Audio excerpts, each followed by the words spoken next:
Well, 3 live concert events in 3 states. Symphony of the Mountains getting ready for a big weekend ahead. It is their end of July concert tour live from Vienna with Roy Cornelius Smith. Here with more now is Cassidy Lester, the executive director. Cassidy, great to have you on the show. Thank you so much for having me. I'm glad to be here. I think this is one of my favorites, my favorite tours that you do, the outdoor concert series. It just sounds so incredibly summer-like. Bring your family, bring your picnic and enjoy. Yes, it's definitely one of our favorites to perform, and then going to these 3 different venues, and they're all beautiful, especially in the summertime, so we're very excited. All right, let's talk a little bit about the concert and the music. Yes, so we're bringing in star Roy Cornelius Smith. He's actually from Big Stone Gap, Virginia, and he came in October and actually performed as our soloist then. So he'll be familiar to a lot of people who came there. We'll be performing a few similar operas from that concert, but we're going to sprinkle in some patriotic favorites like Armed Forces Salute, God Bless the USA, Lee Greenwood. Oh, wow. And then to end the concert, we're going to have some country, because Roy also likes to sing that, and he's phenomenal.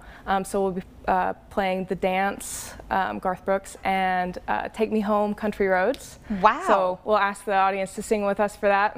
I bet you'll get some participation. Those are a couple songs that I think most people are familiar with. Yes, yeah, and you don't normally pair opera with country, but given his background, he's from Big Stone Gap, small town, but he has flourished with his just opera. He's been singing in the biggest opera houses in Europe and the United States. He lives in Vienna now, and so we're glad to bring him home for this tour. Yeah. How incredibly unique is that, to have this kind of a concert with so many different genres that you're pulling together? Yes. It's going to be really cool. We're excited. And then the venues that you do these in, starting out at Chatola, which is beautiful. If you have not been, we've done some daytime things there. Just the property is incredible. Oh, yes.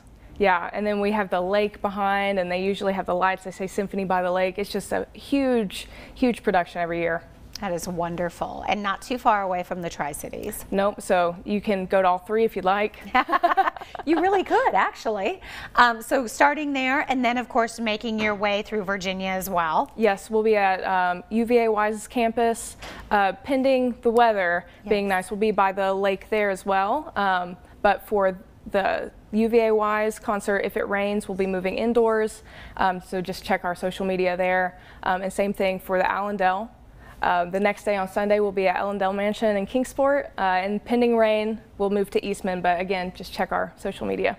And of course, Allendale is one of those concerts I know that is a big favorite among Tri-Cities residents. Yes, and one unique thing this year is normally we're at the end of Fun Fest, but this year we're kind of toward the beginning, so there will actually be Fun Fest activities happening prior to.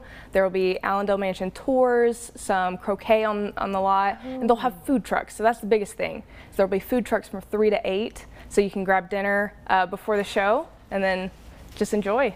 That sounds incredible. And you say under the stars, because what a great opportunity when you start this to really be kind of at sunset. It's a little bit cooler. Yes, and especially for Wise, that's an 8:30 start time, so it'll be later with sunset. And then we're bringing in our star guest to sing us away. Very nice. So a couple different stars that you're talking about there. And for a lot of people, this is kind of that first opportunity. I feel like it's a good, baby step into the symphony. Oh, for sure, because we have a lot of the pops music. We have the classic patriotic music that we all know, Stars and Stripes Forever, Star Spangled Banner, and then we're bringing in some opera to give you that taste of symphony, as well as some country music to spice it up. And for the musicians being up there on that stage under the stars as the sun is setting, does it affect how they sort of pull everything together? I mean, it has to sound like, I feel like it would sound different being outside and surrounded by the mountains. It just gives us a kind of energy when we're being outside. Normally we're inside of a hall, but getting that fresh air, it really livens it up. Wow, it's going to be a big weekend. Yes. I know you guys are looking forward to it. I'm going to keep my fingers crossed for rain during the day and then a beautiful, perfect evening for everything. Yes. All right, we're going to give everybody some information. It is, of course, 3 performances. There are the dates. They're going to start out at Chatola, of course, in North Carolina, then moving to UVA Wise and finishing up at the Allendale over there in Kingsport. For tickets and more information, you can go to symphonyofthemountains.org.